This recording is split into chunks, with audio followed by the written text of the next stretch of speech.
What's going on, guys? Welcome to Corey Carves. Today we've got a bear and a log. Check it out.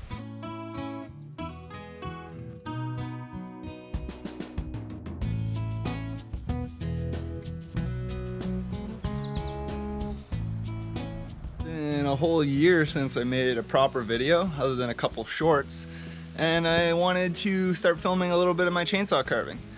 I've been away sailing the Bahamas last year. If you're interested in that kind of stuff with spearfishing and sailing and just traveling around, check out Wildly Intrepid Sailing, and that's our other YouTube channel. Doing that for a while, and this Corey Carves is kind of my little passion project. I just decided to start filming carving because I'm brand new to carving, and I figured maybe I can inspire one or two of you to start carving yourselves because it's fun and it's not a huge barrier to entry. You just need a chainsaw or a Dremel or something to carve. You could even carve with some hand tools if you want. I've done a few bears in the logs, but I want to kind of get better at them. I'm not happy with them yet. But here are a few of my carvings. Actually, what I'm sitting on right now is something I made yesterday. It's just a bit of a chair made out of two half slabs or offcuts of some slabs from an Alaskan mill. It's actually turned out pretty good for my first one. I think I'll make some more with some nice rounded edges and stuff. This was just kind of a template, but it worked out. Then we got a little mushroom stump as a footrest or a little bench. We've got some spirit faces, wood spirits, little Geordie Johnson style beard waving in the wind. This one I don't mind, it turned out okay. And then we have some other random carvings. This was the first one I did when I came back. Wasn't super stoked on it, but it turned out okay. A little bear and a log. We have a Furry here apparently. It's meant to be another owl, but the ears and everything has turned out looking like a old school Furry. But we'll fix that up and make it look like an owl again. We've got a few pumpkins because it's September. It's almost September. And I'm hoping to sell some of these carvings because I need to make some money. There's a baby on the way in, geez, could be a week. We might have a new baby, so carving, or our first baby. So carving is kind of gonna get pulled on hold for a little while after that, or at least slowed down. So I'm trying to get as much done as possible so that I can maybe make a little bit of money for both sailing next season and also to buy some more carving tools because we always need more tools. I only have a few really. We got a little bear just kind of sitting, a little baby bear. That's not finished yet. It's kind of cracking up, so I'm waiting for it to finish cracking, or at least crack some more so I can fix those cracks. We got a spirit face. This is my first spirit face after I came back, and I don't know if you noticed, but the mustache is just kind of wonky, so I'm not super stoked on that. We've got my first tree I made. Another one that I kind of made out of a long one that I've got to finish burning. A few more pumpkins. Another tree. This one I'm reasonably happy with. And a bear in a honey pot. Since we're in Quebec, trying to keep it French so people will be more interested, I guess. So let's get on to that carving over in my carving station and we'll see how it goes. Wish me luck. Here's my station. Got a nice little setup here where I can carve away, be a little protected by some rain. I've been cutting up some slabs with the Alaskan mill, and actually I started an eagle under here, but really not happy with the way the wing's turning out, but we'll go at that a little bit later. For now, I'm gonna get a log on my little bench here and start carving. Not the nicest log, but I actually kind of like. It's just starting to get some bugs in it and stuff. I always cut down trees that are already dead, but this one's giving us some nice grain to work with, and I find it turns out fairly nice. When you cut into it, you get these weird little patterns and stuff, so we'll see how that turns out on this bear. So previously I've always just cut along the bottom here and kind of figured out where my log was going to be. But I've been watching a few people and I got inspired by I think it's Jenny Carves. She's like a relatively new YouTuber, and her and her dad did some bears, and I just like the way they kind of cut into the log, more of a natural cut. So that's what I'm going to try to do. I'll use this knot here as part of my log, and we'll put the bear face here. I've been doing the bear faces kind of on a slight angle, or the top of the head, so it kind of looks like it's tilting its head a little.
I don't know about you, but in 30-degree weather and weak forearms, I don't get much further than this before I need a break.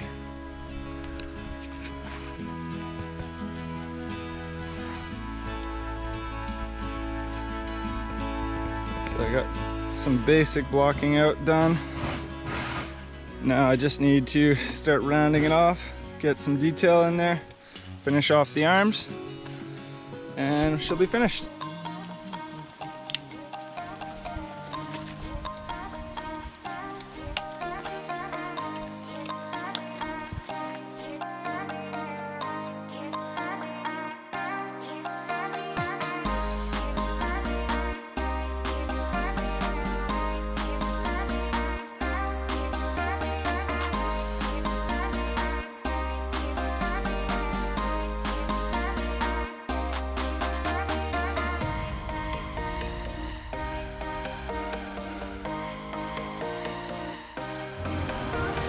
All right, we're gonna call that done for the chainsaw. For those of you wondering, I don't have a carving bar. If any of you know where I can find a carving bar, let me know. There seem to be all out of stock, but I'm just using the stock Echo bar that comes with my my CS 370 here. Actually, I'm pretty sure I can't even get a carving bar for this. If anybody has a 370 and has a carving bar, let me know, because I was told at the Still dealership where they have Still carving bars that I can't get one that would fit, but maybe the Canon bars or some of the other brands might fit. But anyway, it's a bit of a heavy saw to put a dime tip on, so I might use my father-in-law's Still 290. Anyway, a different saw with a dime bar whenever I do get it. But this does just show you that you can do quite a lot with just a standard Echo bar.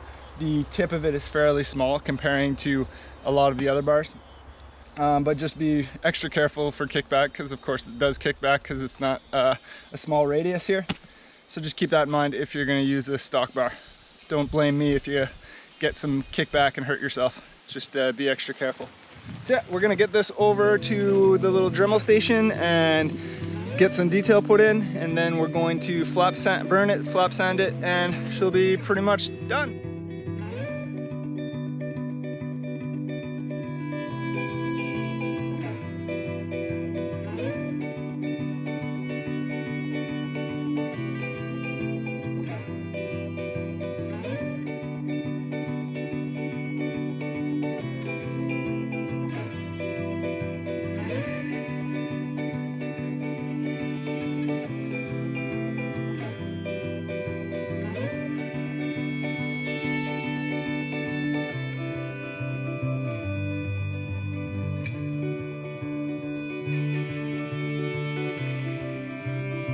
All right, we got the bear closer to finish. All the stuff that I can do with the extreme burr.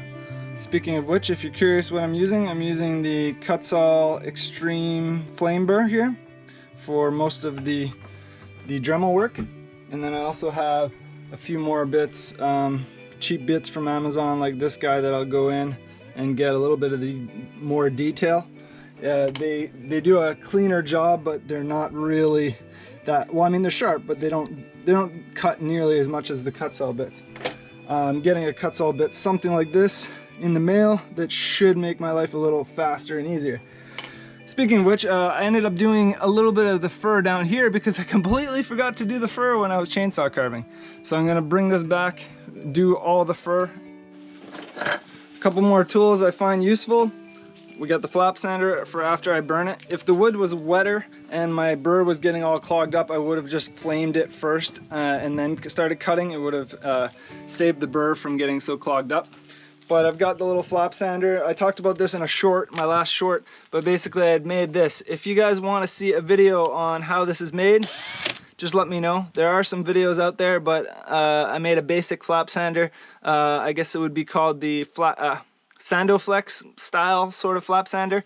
It doesn't work quite as good as I would like. I think I need to put something a little more rigid on every second one here because when I'm sanding, the sandpaper kind of gets pushed down.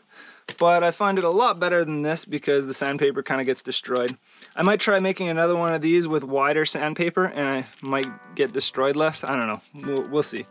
But one other thing that really helps out is this little finger sander for smoothing out the eyes here and stuff, getting in those corners where I can't really get very well with the flap sander.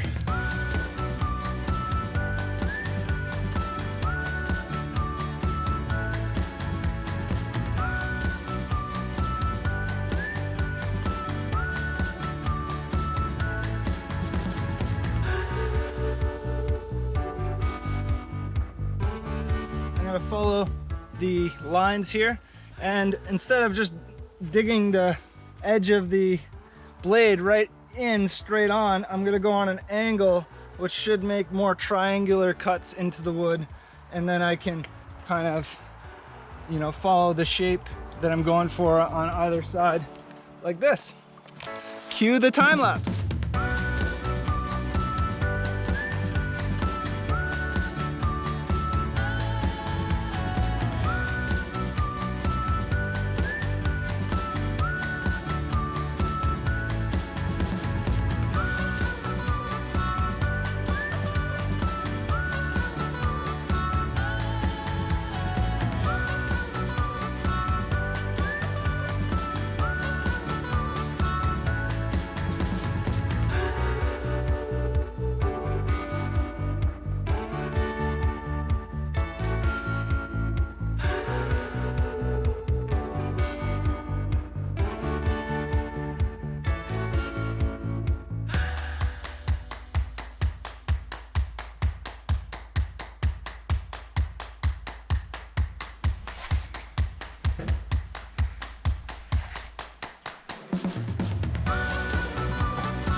Wood's a little wet, so it's not burning the greatest.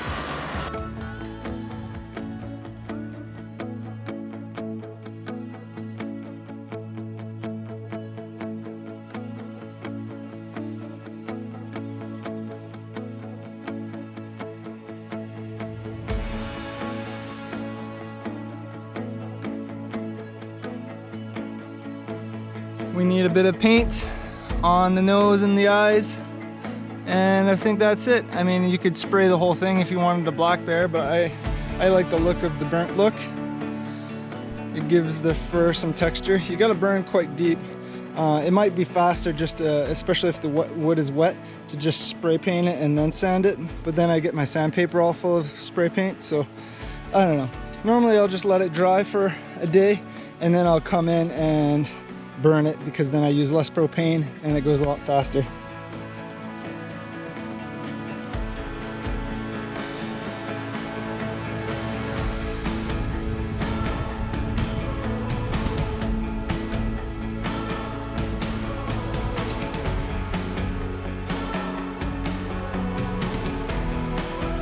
Well, if you've made it to here, thank you so much. I really appreciate it. If you feel so inclined, hit that subscribe button. And here's the finished product of the bear.